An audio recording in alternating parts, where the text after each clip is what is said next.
secara khusus atau orang-orang yang sering kita temui di dalam keluarga kita atau di kantor kita dengan staf dan bos atau khususnya orang-orang yang kita biasanya mudah untuk berbicara dengannya. Saya mendengar seorang istri yang bermaksud baik kepada suaminya. Dia melihat suaminya sudah ada berbagai macam penyakit, lalu dia melihat suaminya ngambil makan banyak gitu. Lalu istrinya ini bilang sama suaminya, ada beberapa temannya di sebelahnya sedang makan juga. Lalu istrinya berkata, "Pak, kalau makan jangan banyak-banyak dong, jangan ngambil banyak-banyak, kan udah tahu kan kolesterol dan sebagainya." Wah, suaminya jengkel, malah diletakin, dia pergi nggak makan. Lalu dia bilang kepada saya, "Kan suami saya itu kan penyakitnya banyak, jadi kan saya ingetin Bu, tapi kalau malah dia marah Bu sama saya." Saya berkata, "Iya betul, maksud Ibu baik, tetapi cara Ibu ngomong kurang pas didengar. Coba kita menghindari kata jangan. Kita kan sering ngomong, jangan ini, jangan itu.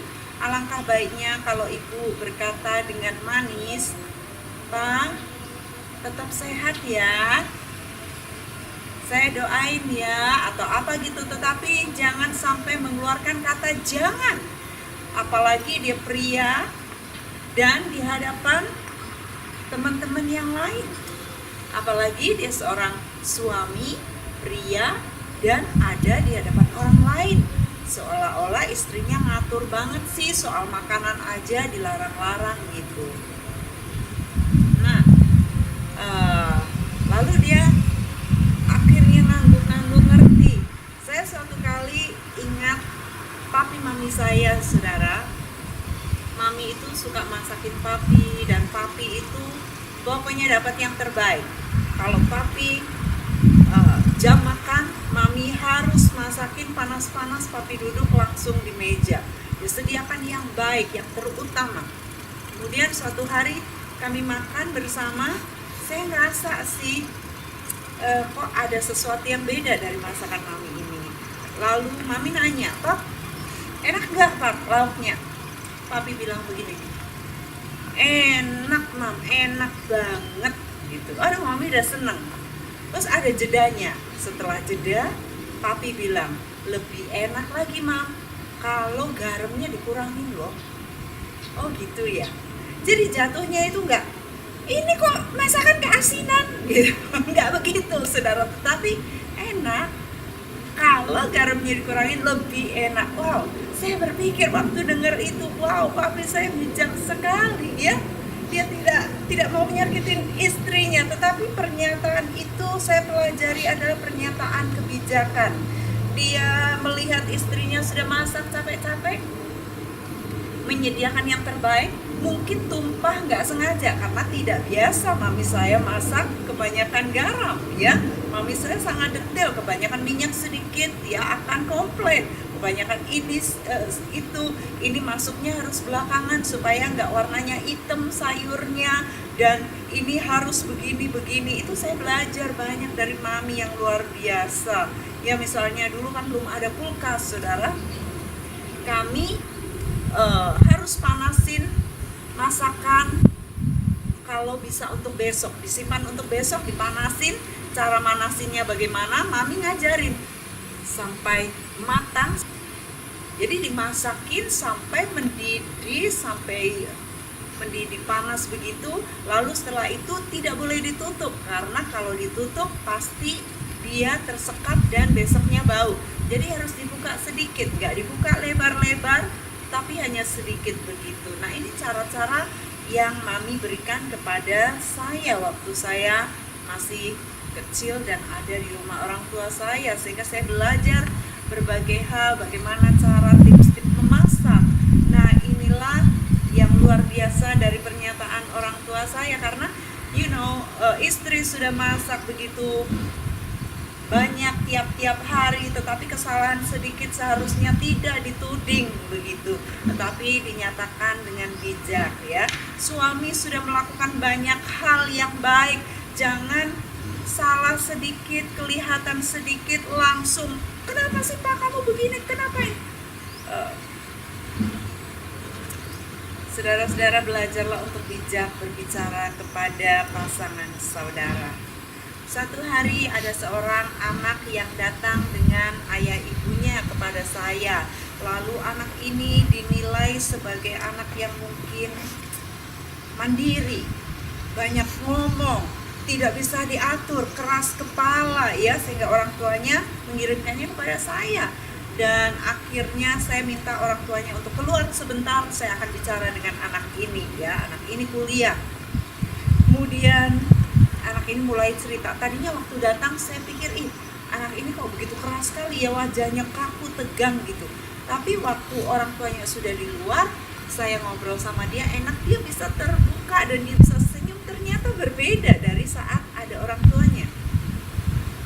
Lalu saya nanyain dia dan dia bilang, orang tua saya tuh gak pernah mau minta maaf, biar dia juga salah, dia gak pernah ngaku, padahal jelas-jelas dia salah gitu, tapi nanti malah saya yang salah, saya yang dikata-katain gitu, kata anak ini. Jadi jiwanya itu terus kayak ditimpa-timpa, ditimpuk-timpuk tiap kali, sehingga anak ini kayak gak bisa mengekspresikan diri. Anak ini kalau setir, ayahnya selalu pukul dia, jangan ngebut-ngebut gitu, sampai ayahnya ini akan pegang handrem karena takut. Anak ini bilang, saya kan udah dewasa tante, saya kan tahu setir, saya punya SIM, saya udah sejak kecil pegang mobil, jadi pasti tahu lah gitu, pasti saya nggak sembarangan lah. Nah, ternyata waktu saya tanyakan kepada orang tuanya tuh trauma. Dulu pernah nabrak dan kemudian dikeroyok oleh massa, ya dicina-cinain gitu, sehingga dia selalu trauma dan menurunkan trauma itu kepada anaknya, sehingga anaknya ngebut sedikit langsung dipukul, ya supaya anaknya, Pak, kamu inget nih, kamu inget papa itu dulu ya dikeroyok massa. Jadi papa gak pingin kita sebagai orang Cina dikeroyok, papa itu baik. Ya maksudnya baik, tetapi ngomongnya begitu, itu mematahkan jiwa anak. Bahkan bisa mematikan dia punya roh dan bisa menyekap dia sehingga dia tidak bertumbuh rohnya. Nah, untuk itulah saudara harus belajar bagaimana berkata-kata. Kemudian saya ngajarin ayahnya ngomong sama anaknya, sekarang cabutin itu kata-kata, kemudian berkatin anaknya, bilang, Papa yakin kamu bisa setir, Papa yakin kamu bisa bawa mobil dengan baik. Saat Papa ngomong begitu kepada anaknya, mau tidak mau anak ini seperti merasa bertanggung jawab dong, dan dia akan menampilkan yang terbaik untuk ayahnya. Jadi tanpa harus, ya kamu harus ini ya, kamu harus, nggak perlu begitu ya.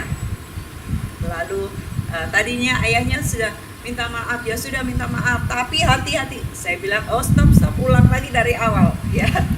Jangan ditambahin, tapi kamu nggak usah begitu. Papa minta maaf ya, Papa bilang sorry kalau gitu. Jangan sorry, bilang saya minta maaf. Dan akhirnya papanya ikutin saya untuk minta maaf kepada anaknya dan mencabut itu dan memberkati. Saya dengar sendiri papanya waktu pulang mulai bilang sama anaknya, nanti kamu yang setir ya, Papa duduk di belakang, Papa percaya kamu, malaikat Tuhan menyertai kamu. Itu yang saya ajarkan. Dia langsung praktekkan kepada anaknya, dan langsung anaknya sembuh, saudara.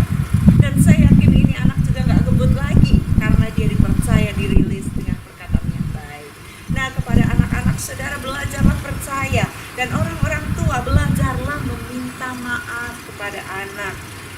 Ya, saudara, jangan pegang saudara punya ego, gengsi. Kalau salah, seharusnya saudara berani untuk rendah hati minta maaf kepada anak. Bapak-bapak, minta maaf kepada anak-anakmu. Jangan bilang, yaudah kalau gitu gak usah inget lagi, Papa kan cuma bercanda. Nah, itu mudah untuk ngomong, tetapi untuk ngomong, saya minta maaf ya nak, Papa nyakitin hati kamu, itu akan menyembuhkan jiwa anak-anak saudara.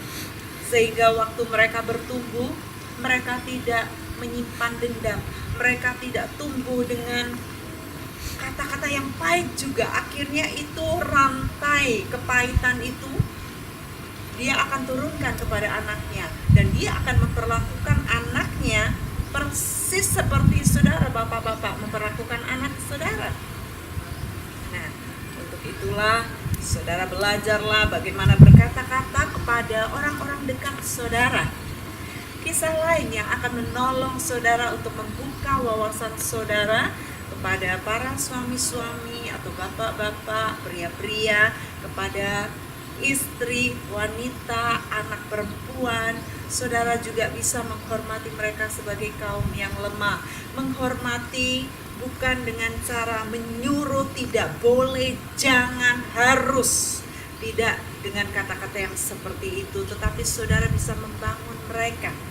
Ya, saya mendengar seorang istri yang luar biasa. Kalau dia di luar, wow, dia bisa menjadi pembicara, pemimpin, pemberi semangat, dia bisa encourage others, bisa berdiri di hadapan umum. Tapi kalau sudah sampai di rumah, suaminya yang bilang, jangan ini, gak boleh itu, jangan ini. Kalau dia masak, dia bilang, wah gak enak ini masakannya, biar bibi saja, bibi kamu yang masak. Waduh, istrinya seolah-olah tidak bisa bikin apa-apa. Ini salah, itu salah, sehingga akhirnya jiwanya saudara tertekan. Waktu seseorang jiwanya tertekan, yang ada adalah emosi. Kalau dia tidak bisa emosi, saudara, karena mau emosi dimarahin suaminya lagi, tertekan lagi, yang terjadi apa? Manifestasinya lewat penyakit. Nah, suami-suami tidak mengerti, seringkali cari duit untuk biayain istrinya, untuk bikin istrinya operasi plastik, kasih barang-barang bermerek, lalu kasih obat-obatan yang terbaik, ke dokter yang terbaik. Tetapi percuma, penyakit itu akan terus muncul lagi. Sudah sembuh lewat dokter ini, akan muncul itu lagi. Cari dokter yang mana, saudara, karena penyakit itu adalah manifestasi dari jiwa. Salah satunya, ya, ada penyakit keturunan, ada penyakit tekanan, ada penyakit sakit hati, dendam yang tidak mengampuni, menyebabkan muncul kanker payudara, prostat, dan tekanan-tekanan yang lain. Kalau tertekan, maka darah tidak bisa mengalir, keblokir, bisa sakit jantung, lalu bisa tidak bisa tidur, bisa migrain dan sebagainya. Nah, itu kalau saudara mencintai keluarga saudara, saudara mulailah berkata-kata dengan baik. Walaupun penerima kata, the receiver itu punya tanggung jawab yang sangat besar untuk mungkin tidak menghiraukan kata-kata yang menyakitkan itu, tidak take it personally, tetapi saudara ya hanya merasa bahwa dia mengasihi saja.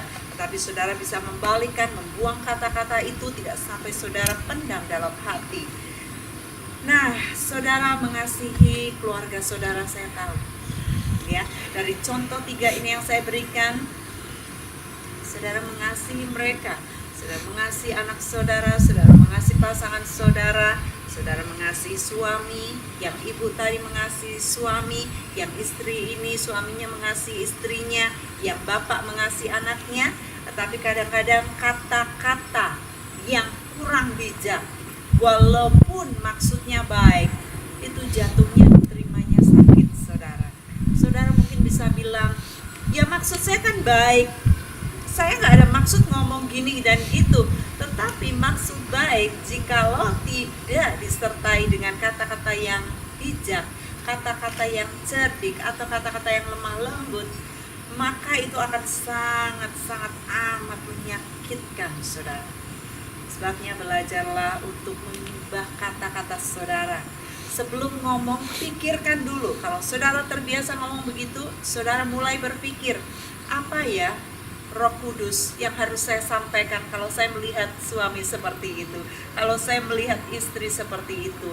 Saudara, bukankah mau supaya keluarga saudara sembuh? Bukankah saudara rindu anak-anak saudara juga hatinya tidak terluka oleh kata-kata? Sebabnya sebelum saudara mengeluarkan kata-kata, mintalah hikmat kepada Tuhan. Saya mengatakan kepada ibu tersebut yang datang secara khusus kepada saya, dia sudah senior, ya sudah umur 60-an, tetapi dia datang kepada saya minta nasihat. Dia berkata, Ibu Meg, saya minta nasihat dari ibu bagaimana saya menghadapi ini. Kan saya begini begitu, tetapi tetap dia rendah hati, dia minta nasihat dari saya. Dan saya berkata, baiklah ibu pingin tahu, ibu pingin menyenangkan suami ibu, tanya kepada suamimu, apa yang selama ini kata-kata ibu yang menyakitkan. Begitu ya Bu. Nah ibu kan ingin suaminya sembuh. Ibu cari uang, ibu dapat pinjaman atau apa untuk menyembuhkan semua penyakit suaminya yang komplikasi bermacam-macam, tumpuk-tumpuk penyakit di sana. Belum tentu sembuh kalau penyakit kata-kata ini yang diucapkan itu sangat menyakitkan hati suami. Itu sebabnya ibu tanya kepada bapak, kira-kira yang membuat bapak sakit hati selama ini apa? Catat. Nah setelah itu ibu baca Amsal, ibu pelajari untuk kembalikan ini bagaimana, dan jangan sekali-kali gengsi untuk minta maaf. Dia akan ungkapkan, ini kamu nih, kamu ini, tenang, jangan jawabin, jangan membela diri. Biasanya kita, wah kan papa, karena papa begitu, jadi saya begini. No, stop. Saudara ingin supaya keluarga baik, saudara ingin supaya keluarga bahagia, saudara ingin semuanya baik, belajarlah rendah hati dari sisi saudara dulu. Supaya tidak ada yang saling menyimpan, supaya semuanya sembuh. Saya rindu supaya keluarga saudara disembuhkan. Saudara gak setel ini bilang, wah ini bagus nih untuk suami saya, ini bagus nih untuk istri saya. Saudara kerjakan dulu PR saudara. Saudara tidak perlu menuntut orang lain untuk berubah dulu. Saudara nuntut diri saudara untuk berubah. Jangan saudara pikir, wah ini nih firman ini pas ini untuk itu.